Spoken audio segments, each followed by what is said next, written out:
Hello students, स्वागत है आप सभी का एक बार फिर से आज के इस वीडियो में। ये जो वीडियो है महायोगी गोरक्षनाथ विश्वविद्यालय में प्रवेश परीक्षा के लिए इम्पॉर्टेंट क्वेश्चंस का जो हम सीरीज चला रहे हैं उसका लास्ट वीडियो है। ये जो पार्ट है ये है 20 यानी कि भाग 20 है। इसके बाद अब इम्पॉर्टेंट क्वेश्चंस का कोई भी वीडियो नहीं आएगा। हमने लगातार 1 से लेकर के 20 तक ये जो अब हम वीडियो कंप्लीट करेंगे पूरा हो जाएगा। ठीक है, तो आप लोगों को क्या करना है कि पार्ट 1 से लेकर के 20 तक जो हम ये वीडियो बना चुके हैं इसका आपको प्रैक्टिस करना है। इसके साथ ही साथ 5 ऐसे भी वीडियो बनाए हैं जो कि प्रीवियस ईयर के एंट्रेंस एग्ज़ाम में जो क्वेश्चन पूछे गए थे उनका हमने सीरीज़ बनाया है, तो वो भी आप लोग ज़रूर देख लीजिएगा। इसके अलावा पिछले कुछ वर्षों में हमने बनाए हैं वीडियोज़, इंपॉर्टेंट क्वेश्चंस का भी है, प्रीवियस ईयर का भी है, तो वो भी आप लोग देख लीजिएगा। इतना एनफ है, ठीक है। इसके साथ ही साथ आपको जो पिछली क्लास में नोट्स बनाया है आप लोगों ने उसका प्रैक्टिस करना है, उसको रिवाइज़ करना है, क्योंकि पिछली क्लास में आपने जो भी चीज़ें पढ़ी होती हैं किसी भी कोर्स का जब आप एंट्रेंस एग्ज़ाम देने जाएंगे तो वहीं से सारी चीज़ें पूछी जाती हैं, तो वो तो आपको आना चाहिए। आप में से बहुत से लोग पूछते हैं कि सर आप जो ये चीज़ें पढ़ा रहे हैं सिर्फ मैं इतना पढ़ूँ तो क्या मेरा सिलेक्शन हो जाएगा? अब बताइए क्या ही बात कर रहे हैं आप लोग। मतलब सिर्फ इतना पढ़ने से हो जाएगा, ऐसा कैसे हो सकता है? आपने जो पिछली क्लास में चीज़ें पढ़ी हैं अगर वो नहीं पढ़ेंगे तो फिर सिलेक्शन नहीं होगा, सीधी सी बात है। तो ये जो चीज़ें मैं बता रहा हूँ वीडियो में, आपको प्रैक्टिस करा रहा हूँ, इन क्वेश्चंस के साथ साथ आपने जो पिछले क्लास में चीज़ें पढ़ी हैं, चाहे वो केमिस्ट्री हो, फिजिक्स हो, मैथमेटिक्स हो, जो कुछ भी आपने पढ़ा है वो आपको आना चाहिए, अच्छे तरीके से आना चाहिए। यही रीज़न होता है कि बहुत से स्टूडेंट किसी एग्ज़ाम को क्लियर नहीं कर पाते हैं क्योंकि वो अपने पिछले क्लास को अच्छे से पढ़ा ही नहीं होता है। ठीक है, तो अगर आपका क्वेश्चन है कि क्या सिर्फ यही क्वेश्चन पढ़ने से मेरा सिलेक्शन हो जाएगा, बिल्कुल नहीं। आपको अपना पिछली क्लास भी अच्छे से पढ़ना होगा, रिवाइज़ करना होगा। उसके साथ साथ ये पढ़ते हैं तो डेफिनेटली आपका जो सिलेक्शन है वो हो सकता है, क्योंकि 100% नहीं बोल सकता है, क्योंकि बहुत सारे बच्चे हैं, सभी वीडियोस देख रहे हैं, सभी प्रैक्टिस कर रहे हैं। अगर आप उन लोगों से अच्छा कर रहे हैं, अच्छी मेहनत कर रहे हैं, तो पक्का आपका जो सिलेक्शन है वो होगा। ठीक है, चलिए आगे बढ़ते हैं। पहला क्वेश्चन देखते हैं आज के वीडियो का। मानव शरीर की सबसे लंबी हड्डी वो होता है फीमर, जो कि जांघ की हड्डी होती है। ठीक है। क्वेश्चन नंबर 2, घेंघा रोग किस खनिज की कमी से होता है? सबको पता है आयोडीन की कमी से होता है। क्यों होता है? आयोडीन की कमी से गले में मौजूद थायराइड ग्रंथि जो होता है वो सूज जाता है, जिसे घेंघा रोग कहा जाता है। मानव शरीर की मास्टर ग्रंथि किसे कहा जाता है? सही जवाब है पीयूष ग्रंथि, पिट्यूटरी ग्लैंड जिसको बोला जाता है। आगे बढ़ते हैं। स्वस्थ मनुष्य के शरीर में लाल रक्त कोशिकाओं यानी कि आरबीसी का जीवन काल कितना होता है? सही जवाब है 120 दिन होता है। हमारे खून में मौजूद लाल रक्त कणिकाएं कोशिकाएं हैं, लगभग 120 दिनों तक जिंदा रहती हैं, उसके बाद नई कोशिकाएं उनकी जगह ले लेती हैं। विज्ञान में सूखी बर्फ यानी ड्राई आइस किसे कहा जाता है? सही जवाब है ठोस कार्बन डाइऑक्साइड को। ठीक है, कार्बन डाइऑक्साइड गैस को जब बहुत ठंडा करके ठोस बना दिया जाता है तो उसे सूखी बर्फ कहते हैं। ठीक है, आवर्त सारणी में यानी पीरियोडिक टेबल में गोल्ड का जो रासायनिक प्रतीक है वो क्या है? गोल्ड को हम दर्शाते हैं AU से। लैटिन भाषा में सोने को ऑरम कहा जाता है, ऑरम कहा जाता है, और इसलिए विज्ञान में इसका जो प्रतीक है वो AU है। AG चांदी का प्रतीक है। ठीक है, हवा में उड़ने वाले गुब्बारों में मुख्य रूप से कौन सी गैस भरी जाती है? सही जवाब है हीलियम। ठीक है, विद्युत विभवांतर वोल्टेज मापने के लिए किस उपकरण का उपयोग किया जाता है? सही जवाब है वोल्टमीटर। दुनिया के पहले टीके यानी चेचक के टीके की खोज किसने की थी? ये है सही क्वेश्चन, और इसका सही जवाब क्या है? वो है एडवर्ड जेनर।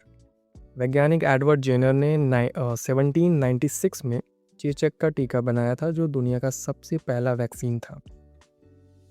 दुनिया का सबसे छोटा पक्षी कौन सा है? सही जवाब है हमिंग बर्ड। हमिंग बर्ड न केवल दुनिया का सबसे छोटा पक्षी है बल्कि एकमात्र पक्षी है जो पीछे की तरफ भी उड़ सकता है, ये भी आप लोग याद रखिएगा। भारत का राष्ट्रीय पक्षी आप सभी को पता है मोर है, यानी पीकॉक। अद्भुत सुंदरता के कारण मोर जो है को 1963 में भारत का राष्ट्रीय पक्षी घोषित किया गया था, ये आपको ज़रूर पता होना चाहिए। राजनीति और अर्थशास्त्र पर आधारित प्रसिद्ध प्राचीन पुस्तक अर्थशास्त्र के लेखक कौन है? सही जवाब है चाणक्य, जिनको कौटिल्य के भी नाम से जाना जाता है।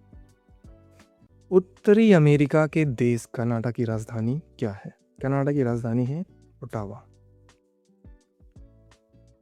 दुनिया का सबसे बड़ा गर्म रेगिस्तान कौन सा है? सही जवाब है सहारा रेगिस्तान।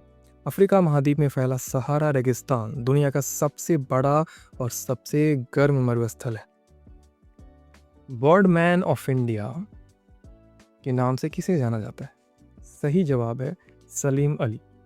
भारत के महान पक्षी विज्ञानी डॉक्टर सलीम अली को बर्ड मैन ऑफ इंडिया कहा जाता है। अंतरिक्ष में जाने वाली पहली भारतीय मूल की महिला कौन थी? सही जवाब है कल्पना चावला, जो कि 1997 में अंतरिक्ष में उड़ान भरने वाली पहली भारतीय महिला बनी थी। भारतीय अंतरिक्ष अनुसंधान संगठन इसरो का मुख्यालय यानी कि हेडक्वार्टर कहाँ है? बेंगलुरु में है। ठीक। भारतीय रिजर्व बैंक यानी आरबीआई का मुख्यालय कहाँ स्थित है? सही जवाब है मुंबई। भारत के सभी बैंकों को कंट्रोल करने वाले भारतीय रिजर्व बैंक यानी कि आरबीआई का मुख्यालय है वित्तीय राजधानी जो कि मुंबई में। जापान की संसद यानी पार्लियामेंट को किस नाम से जाना जाता है? सही जवाब है डाइट। स्वतंत्र भारत के पहले शिक्षा मंत्री यानी फर्स्ट एजुकेशन मिनिस्टर कौन थे? सही जवाब है मौलाना अब्दुल कलाम आज़ाद। उन्हीं के जन्मदिन यानी 11 नवंबर को राष्ट्रीय शिक्षा दिवस के रूप में मनाया जाता है। ठीक है, राष्ट्रीय शिक्षा दिवस। रामायण में जब मेघनाद के बाण से लक्ष्मण जी मूर्छित हुए तो संजीवनी बूटी लाने का उपाय किस वैद्य ने बताया था? सही जवाब है सुषेण। भगवान श्री राम के व्यक्तिगत धनुष का क्या नाम था? सही जवाब है कोदंड। अब देखिए इसमें बहुत सारे क्वेश्चन रिपीट हो रहे हैं। रीजन मैंने बताया था कि वो क्वेश्चन आपके एग्जाम के लिए इंपॉर्टेंट है। ठीक है, तो ये कोई नहीं बोलेगा कमेंट में सर आप ये सेम क्वेश्चन बार बार क्यों करा रहे हैं, क्योंकि वो जो क्वेश्चन है इंपॉर्टेंट है, आपके सामने वो बार बार आना चाहिए तभी आपको याद होगा। ठीक है, रीजन बस इतना ही है। आगे बढ़ते हैं। क्वेश्चन नंबर 23, रामायण के अनुसार भरत की पत्नी का क्या नाम था? सही जवाब है मांडवी। रावण के दादा यानी ग्रैंडफादर का क्या नाम था जो ब्रह्मा जी के मानस पुत्रों में से एक थे? इसका सही जवाब है महर्षि पुलस्त्य। ठीक है। वानर राज बाली और सुग्रीव की राजधानी का क्या नाम था? सही जवाब है किष्किंधा। महाभारत में 100 कौरव भाइयों दुर्योधन और उनके जो भी भाई थे की इकलौती सगी बहन का क्या नाम था? सही जवाब है दुशला। राजा पांडु की दूसरी पत्नी नकुल और सहदेव की जो माता थी का क्या नाम था? सही जवाब है माद्री। महाभारत युद्ध में धर्मराज युधिष्ठिर के शंख का क्या नाम था? सही जवाब है अनंत विजय। महाभारत में अर्जुन के उस प्रसिद्ध और अजय धनुष का क्या नाम था जो उन्हें अग्निदेव से मिला था? गांडीव उसका नाम था। ठीक। कर्ण का पालन पोषण करने वाले उनके दत्तक पिता अधिरथ जो थे पेशे से क्या करते थे? वो सारथी थे, रथ के जो होते हैं सारथी। अधिरथ हस्तिनापुर के सारथी रथ चलाने वाले थे, इसलिए कर्ण को सूत पुत्र यानी सारथी का बेटा कहकर अपमानित किया जाता था। ठीक है, दी गई श्रृंखला 1 है, 8 है, 27 है, 64 है, इसको पूरा करना है। देखेंगे ये हर एक संख्या का क्यूब है जो कि सीरियल ऑर्डर में रहता है 1 2 3 4, इसलिए 5 का क्यूब हो जाएगा 125, ये सही जवाब हो जाएगा। क्लियर? इनमें से कौन सा सबसे अलग है आपको बताना है। सूर्य, पृथ्वी, मंगल, बृहस्पति। तो देखेंगे सूर्य क्या है? एक तारा है, बाकी सब जो है वो प्लैनेट है यानी कि ग्रह। यदि किसी कोड भाषा में पेन को 35 लिखा जाता है तो बुक को क्या लिखा जाएगा? ठीक है, तो उसको आप देख सकते हैं, बहुत ही आसान है। एक्सप्लेनेशन भी लिखा हुआ है। 43 इसका करेक्ट आंसर हो जाएगा। मुझे नहीं लगता कि इसको एक्सप्लेन करने की ज़रूरत है। एक आदमी उत्तर की ओर मुख किए है, वो 10 मीटर आगे चलता है, फिर दाएं मुड़कर 10 मीटर चलता है, फिर दाएं मुड़कर 10 मीटर चलता है। अब उसका मुख किस दिशा में है? बहुत आसान प्रश्न है। दक्षिण दिशा आपको दिखेगा जब आप लोग इसको ऐसे पेन से बनाएंगे पेपर पे, जैसा ही यहाँ पे इंस्ट्रक्शन दिया गया, ईजिली आप देख पाएंगे। ठीक है, आगे बढ़ते हैं। आपकी माता के भाई की पत्नी आपकी क्या लगेंगी? आप देख पाएंगे कि मामी लगेंगी। ऐसा निकल करके सामने आएगा। खुद पे इसको इमेजिनेशन के तौर पर देखिए, इमेजिन कीजिए चीज़ों को, अपने ऊपर रिलेट करके देखिए, आसानी से आंसर आ जाता है। ऐसा मैंने हर एक वीडियो में आपसे कहा है। मैथमेटिक्स का क्वेश्चन है, नर्सिंग और पैरामेडिकल वाले इसको इग्नोर कर सकते हैं। बाकी के जितने भी कोर्सेज वाले हैं, जैसे कि BCA है, बी फार्मा है, ठीक है, और BSc एग्रीकल्चर का जो कोर्स है, ऐसे स्टूडेंट के एग्ज़ाम में मैथमेटिक्स से भी क्वेश्चंस आ सकते हैं, तो इसलिए वीडियोस में इंक्लूड किया जा रहा है। तो 20 का वर्ग पूछा जा रहा है, तो 20 का वर्ग मतलब 20 का 20 में गुणा कर देते हैं, मल्टीप्लाई कर दीजिए 20 का 20 में, तो हो जाएगा 400। ये उसका इसका स्क्वायर हो जाएगा। 225 का वर्गमूल पूछा जा रहा है, यानी कि कौन सी ऐसी संख्या है जिनको आपस में गुणा करने पे 225 आ जाएगा? तो 15 है ऐसी संख्या, ये सही जवाब हो जाएगा इसका। एक आयत की लंबाई 10 सेंटीमीटर है, चौड़ाई 5 सेंटीमीटर है, इसका परिमाप क्या होगा? तो किसी भी स्ट्रक्चर का परिमाप होता है मतलब उसके पूरे साइड का सम कर दीजिए, योग कर दीजिए, तो वो हो जाता है। तो दो लेंथ दिया हुआ है, लंबाई चौड़ाई, तो उसके आमने सामने भी जो लेंथ होगा, लंबाई होगा, वो भी बराबर होगा। तो क्या हो जाएगा? 10 और 5 15, उसका डबल कर दीजिए, 30 हो जाएगा। तो ये हो जाएगा ऑप्शन बी सही जवाब। सबसे छोटी अभाज्य संख्या कौन सी है? अभाज्य संख्या देखेंगे, अभाज्य संख्या क्या है? वो संख्या जो सिर्फ एक और खुद से कटे, ठीक है, तो उसको बोलते हैं अभाज्य संख्या। तो दो ऐसा संख्या है जो कि एक से भी कटेगा और खुद से कटेगा और किसी संख्या से नहीं कटेगा, तो 2 इसका सही जवाब हो जाएगा। 3x = 18 है, तो x + 5 का वैल्यू क्या होगा? तो सबसे पहले इस इक्वेशन से आप लोग निकालेंगे x की वैल्यू। तो यहाँ पर 3 × x है, अगर 3 को उधर ले आते हैं तो डिवाइड हो जाएगा, तो x = हो जाएगा 3 6 18, 6 आ जाएगा x की वैल्यू। अब x की वैल्यू यहाँ पे रख देंगे इस इक्वेशन में, तो 6 + 5 कितना हो जाएगा? 11। 11 यहाँ पे करेक्ट आंसर हो जाएगा। करेक्ट। 41 वाला जो क्वेश्चन है, choose the correct synonym. Wealthy का आपको सिनोनिम बताना है। वेल्दी मतलब होता है धनवान या फिर अमीर, तो इसका सिनोनिम हो जाएगा रिच। ऑप्शन बी सही जवाब हो जाएगा। Choose the correct antonyms for deep.